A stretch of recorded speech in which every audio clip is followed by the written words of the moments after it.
Well, hello, and welcome to Customizing the Sale of Your Agency in 5 Steps. I'm your host, Michelle O'Connor, and I am the owner of O'Connor Insurance Associates. We are an independent agency, most likely like you, located in Charlotte, North Carolina. Our agency has been in business for 20 years. My husband and I started it from scratch, and we did celebrate our 20th anniversary just in January. So it's been off to quite the unusual start. So this webinar is the last webinar in our Selling Your Agency strategy. If you missed the others, at the end of the presentation, I'll share with you where you can find the recordings for those webinars. But I'm super excited that you are here with me today. So just a little bit of background for you. The reason that I started doing these webinars was to share information with my agency friends. I started my career as a district sales manager for Erie Insurance and loved working with agents. I still love working with agents. I'm lucky enough to sit on the Independent Agent of North Carolina Board of Directors, and I love helping my fellow agents in that capacity by being an advocate for them. So I'll plug the Independent Agents in North Carolina as well. If you're not a member, really you should check it out. There have been so many life-changing things for our agency that have come as a result of resources that we've accessed through IIANC. So give it a check out if you haven't yet. So a little bit about the format for this webinar. The actual content will be 20-25 minutes. If you have a question or a comment that you would like to share, please don't hesitate to put it in the chat box. Those come back directly to me, so you don't have to worry about everybody getting your question broadcast to them. I know every Zoom's set up a little bit differently, so just wanted to share that with you. With that, I am going to go ahead and share my screen so that I can go ahead and get started with the 5 steps to customizing your agency. So here we go, and my screen share. Excellent.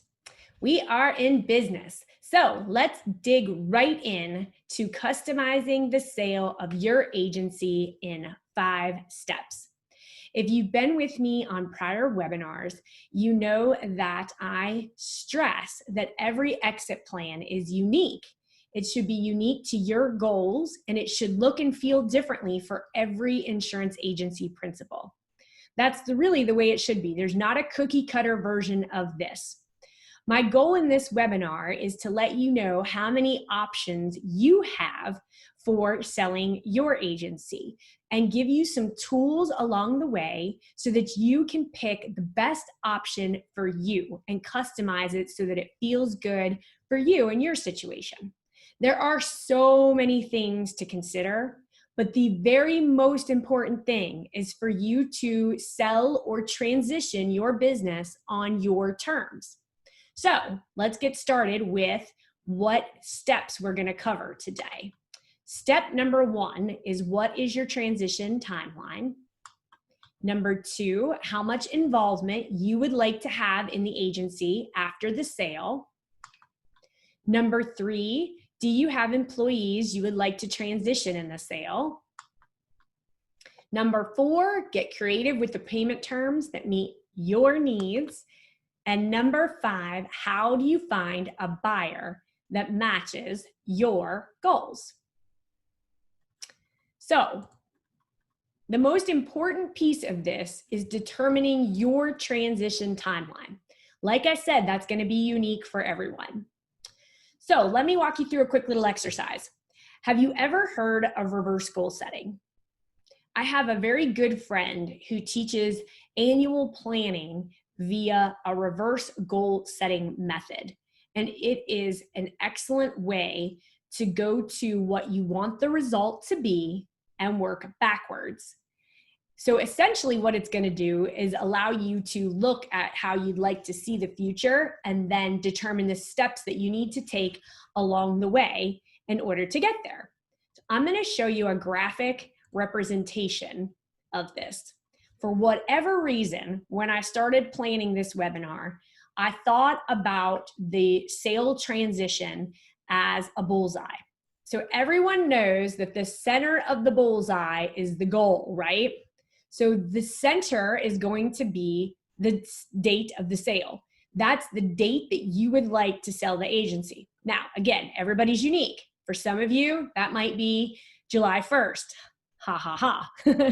For others of you, it may be a 5 or 10-year transition. Me personally, I'm looking at 20 years, but I have already gone backwards with this planning.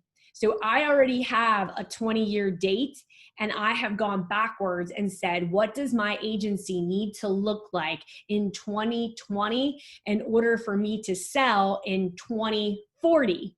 That's a mouthful. But that's what we need to do. We need to back into this so that we can figure out what that looks like. So every layer in the bullseye is going to represent a different step and or phase of the transition. And we're going to work our way essentially in spiral format. So that leads us to step 2 of the process, which is how much involvement would you like to have in the agency after the sale? And again, for everybody, that's going to look just a little tiny bit different. And it looks like I got a slide that is out of whack. So I'm going to fix those so that we get the next best thing up here that we need. Where did my slide go?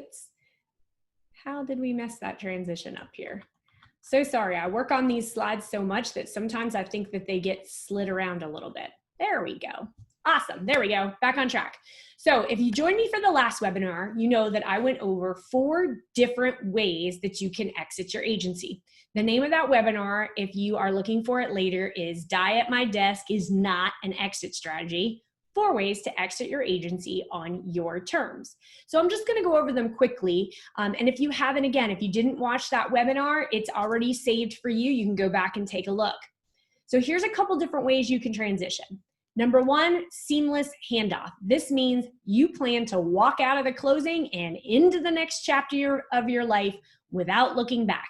This is a turnkey, quick sale, and you could be in the next chapter of your life in the next 3 to 6 months. Next, the methodical integration. There's 2 different options with this. Option 1, you start looking for an agency that you can combine the strengths of your agency with to make a powerhouse and giving you a built-in buyer. This strategy could be long-term or it could be short-term, maybe even just like a year to 3 years.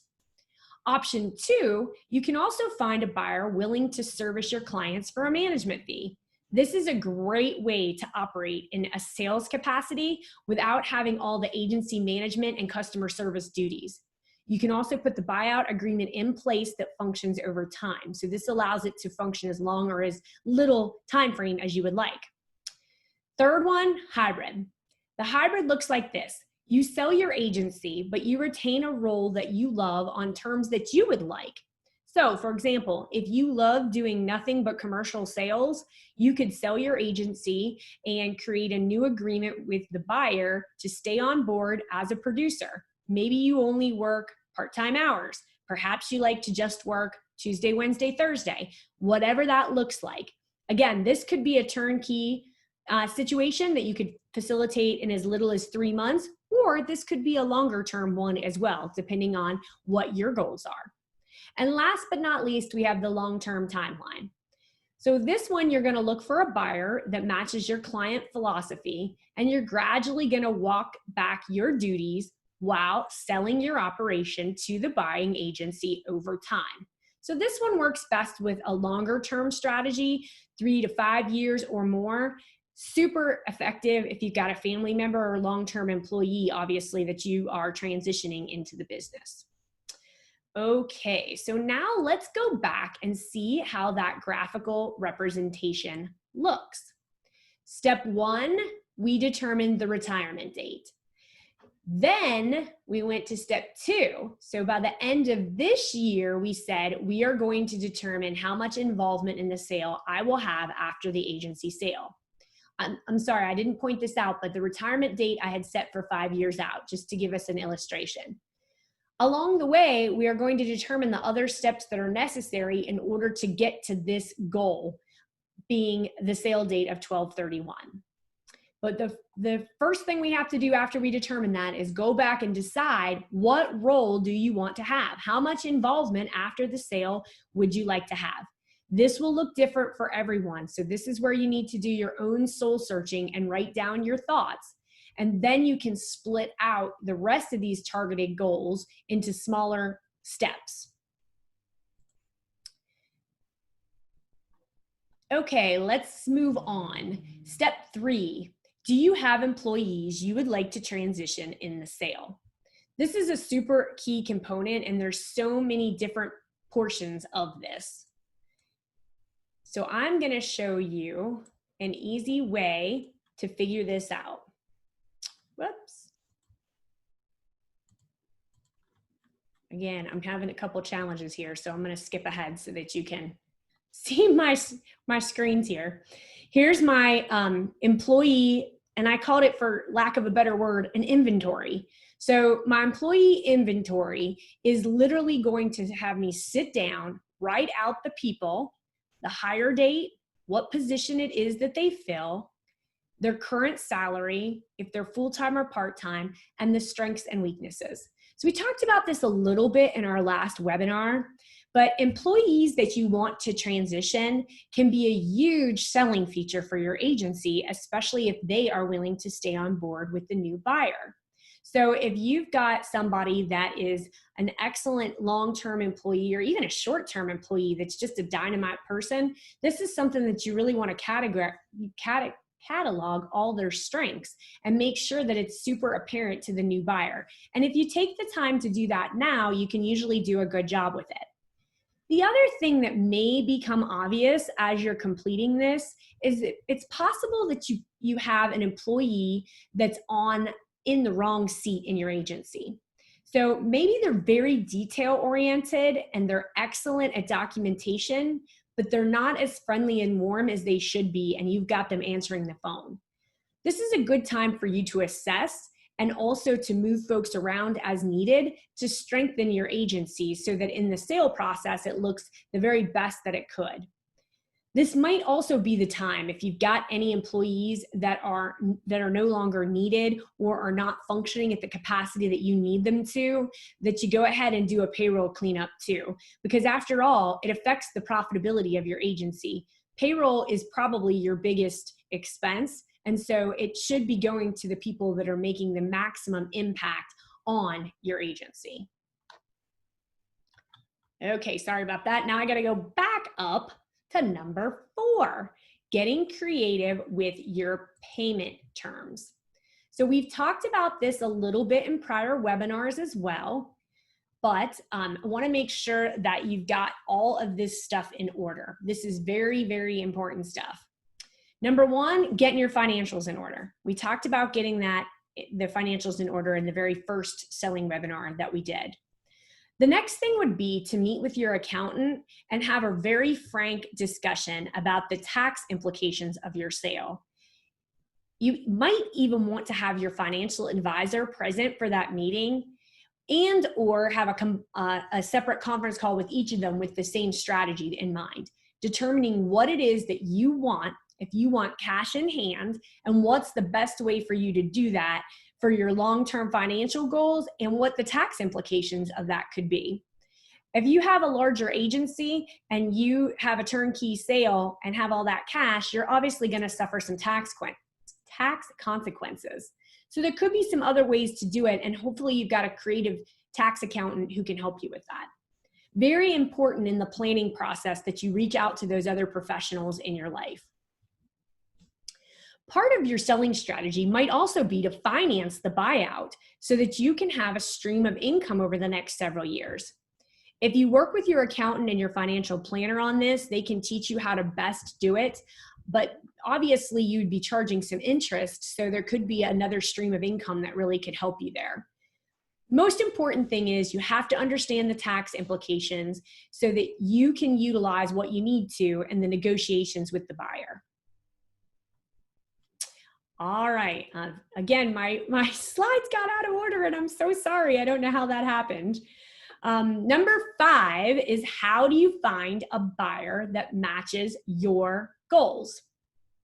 So last webinar, we went over a few different types of buyers. So I'm not going to spend a ton of time going over this today, but the webinar on June 10th went into detail about each of the different types of buyers. You're probably familiar with them. You know what a broker is and an investor is. Certainly there's some of you on the webinar right now that have family members and or employees that are long-term that you're looking to perpetuate to. And then, of course, there's always a fellow independent agent as well. Great way to go. You can do some networking and find a good fellow independent agent that will work best for you. So I have a bonus strategy for you as well that I want to talk about. After I got all done with the presentation and I reviewed all the material, I realized that there was a key piece of information that was missing. This is critical to customizing the sale of your agency, and it just couldn't be left out. So rather than go back and change my title, I just added a bonus 6th step. Again, critical step. You have to assess and document the strengths and weaknesses of your agency, not just from the financial perspective, but from all the other tangible and intangible items as well. So I started doing a list to get you started, and basically it's an inventory that will help you move along through this. There we go. We want to start with the basics. This is the background information that you would give, let's say, an insurance carrier that you wanted to bring on board. You would start telling them about your business. What's the location? How many years have you been in business? How many employees do you have? What's the mix of your commercial versus your personal? On and on and on. There's so many different things that you can add just to this one section right here. After that, we want to go to the strengths and the weaknesses. And this is a section I would encourage you to take some time and really think about. These are the selling points of your agency. The weaknesses are just things that you want to be aware of and acknowledge, but the strengths are really the sales points. So if you have a very unique market that's a niche market, that you have a history of a marketing plan that you can show over time, how it has increased the amount of business that you've written in that particular niche, that would be something you'd really want to detail in the strengths. If you have some other unique carrier perhaps, or you have another unique strategy that you use, those are all things you really want to sit down and justify in your strengths, because those are all strong selling points that you're going to want to call to the buyer's attention.